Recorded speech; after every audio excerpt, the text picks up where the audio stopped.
नमस्कार, मैं हूं विशाल यादव। आप होंगे सरकार के करीब, आप होंगे सरकार के रिश्तेदार, लेकिन हम तो ऐसे नहीं छोड़ेंगे, सजा सुनाकर रहेंगे। दोस्तों, बाबा भीमराव अंबेडकर साहब के सच्चे सिपाही जस्टिस बी.आर. गवई ने आज संविधान की ताकत दिखा दी है। वो लोग जो संविधान को चैलेंज करते हैं, वो लोग जो संविधान को सबसे लीचड़ बताते हैं, वो लोग जो संविधान पर टिप्पणी करते हैं, अरे देख लीजिए, आज बाबा भीमराव अंबेडकर साहब का एक अनुयायी, एक सच्चा सिपाही संविधान की ताकत दिखा रहा है। जरा देखिए, सरकार से जुड़े हुए लोगों से ये साफ साफ कह रहा है कि आप होंगे सरकार के करीब, लेकिन हम तो ऐसे नहीं मानेंगे, हम सजा सुनाकर रहेंगे। है किसी में इतनी हिम्मत कि सरकार से जुड़े हुए अधिकारियों पर इतना बड़ा कानूनी शिकंजा कस दिया जाए?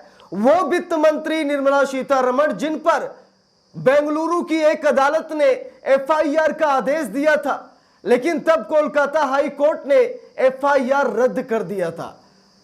आज देख लीजिए, एक मानहानि का मामला, एक छोटा सा मामला वित्त मंत्री निर्मला सीतारमण के खिलाफ गया है और झट से न्यायपालिका ने यह दिखाया कि जो न्याय का पहिया अभी सिर्फ चल रहा था, वो बुलेट ट्रेन की तरह अब दौड़ने लगा है। देख लीजिए, खबर भी सामने आ गई है। वो वित्त मंत्री निर्मला सीतारमण, जिन पर यह आरोप लगा था कि ईडी सीबीआई की धौंस दिखा करके वसूली करती हैं, नाम तक पड़ गया था वसूली ताई। वो वित्त मंत्री निर्मला सीतारमण, जिन पर एफआईआर दर्ज हो गई थी, लेकिन उसके बाद भी ऐसा रसूख था सरकार का कि एफआईआर से बच जाती हैं। कोई जांच नहीं होती, कोई पुलिसिया कार्रवाई नहीं होती, बल्कि कोर्ट ने यह माना था कि वित्त मंत्री निर्मला सीतारमण वसूली करती थी, मोदी के लिए चंदा मांगती थी, वित्त मंत्रालय का काम काज छोड़कर ये चंदा वसूली करने का काम कर रही थी। कोर्ट ने माना, इसीलिए कोर्ट ने एफआईआर का आदेश दिया था। लेकिन तब सीजीआई कोई और था, बच गई वित्त मंत्री निर्मला सीतारमण। लेकिन इस बार देश की सबसे बड़ी अदालत का सबसे बड़ा जज बाबा साहेब का एक सिपाही है, आप कैसे बचेंगे? देखिए, एक छोटा सा मामला, वो वित्त मंत्री निर्मला सीतारमण, समझने की कोशिश कीजिएगा। मैं यहां पर थोड़ा सा रिपीट कर रहा हूं ताकि आप लोगों को समझ में आए। वो वित्त मंत्री निर्मला सीतारमण जब सीजीआई नहीं थे जस्टिस बी.आर. गवई, तब एफआईआर से बच गई थी, लेकिन आज मानहानि से नहीं बच पाई है। आज अदालत ने कहा है कि हम सुनवाई करेंगे। और दोस्तों, ये देखिए, रिपोर्ट भी सामने आई है, लिखा है कि वित्त मंत्री निर्मला सीतारमण के खिलाफ किसने कर दिया मानहानि का केस, सुनवाई की तारीख भी तय हो गई। जरा देखिए, आप होंगे सरकार के करीब, लेकिन न्याय सबके साथ होगा।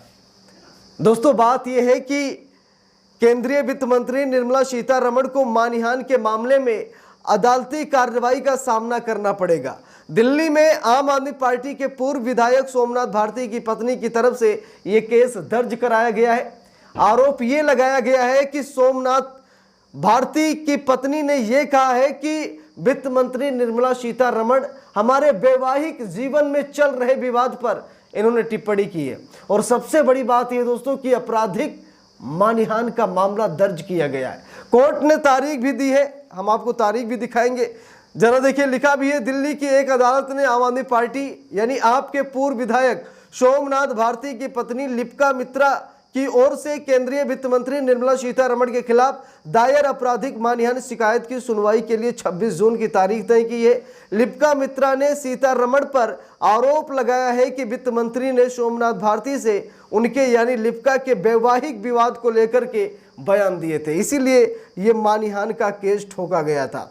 दोस्तों, यहां पर देखिए, लिखा भी है, एनडीटीवी इंडिया की रिपोर्ट है, वित्त मंत्री निर्मला सीतारमण पर चुनावी बॉन्ड स्कीम मामले में एफआईआर दर्ज हो गई। लिखा है, बीजेपी इसे सियासी नाटक करार दे रही है, लेकिन जबरन वसूली के आरोपों पर निर्मला सीतारमण के खिलाफ एफआईआर दर्ज कराई गई है।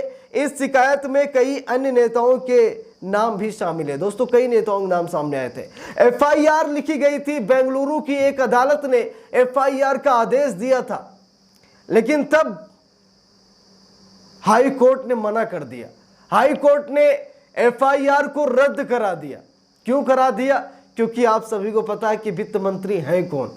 आप सभी को पता है कि वित्त मंत्री किस पार्टी, किस विचारधारा, किन किन लोगों के संपर्क से आती हैं, शायद मुझे बताने की जरूरत नहीं है।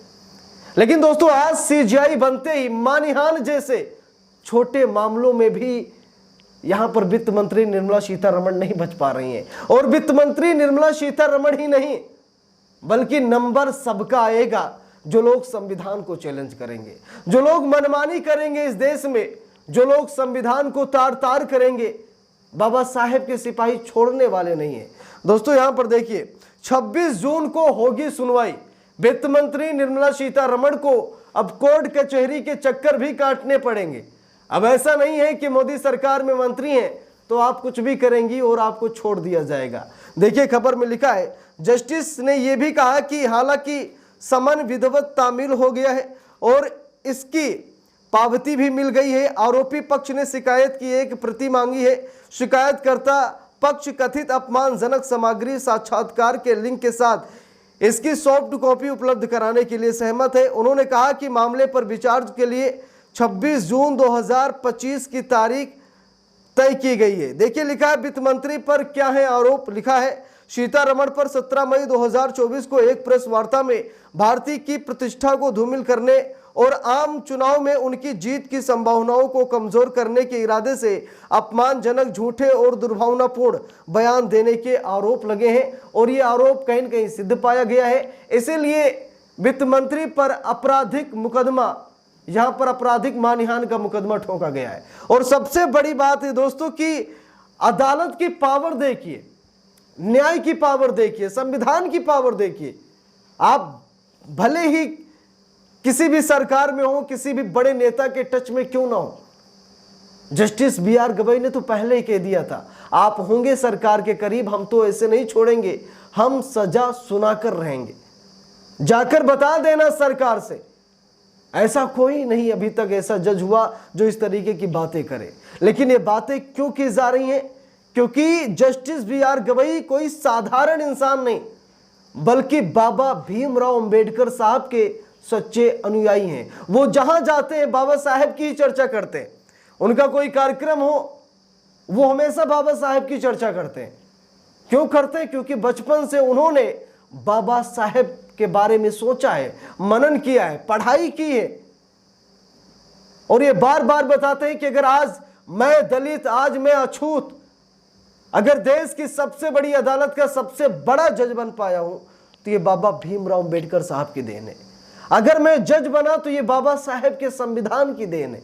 अगर आज वो संविधान ना लिखे होते तो ये मनुवादी दलितों, पिछड़ों और अल्पसंख्यकों के साथ क्या करते, शायद मुझे बताने की जरूरत नहीं है। तो दोस्तों लगातार कार्रवाई हो रही है और कार्रवाई होती रहेगी। जब तक सीजीआई है जस्टिस BR गवई, तब तक न्याय का पहिया बुलेट ट्रेन की तरह चलता रहेगा।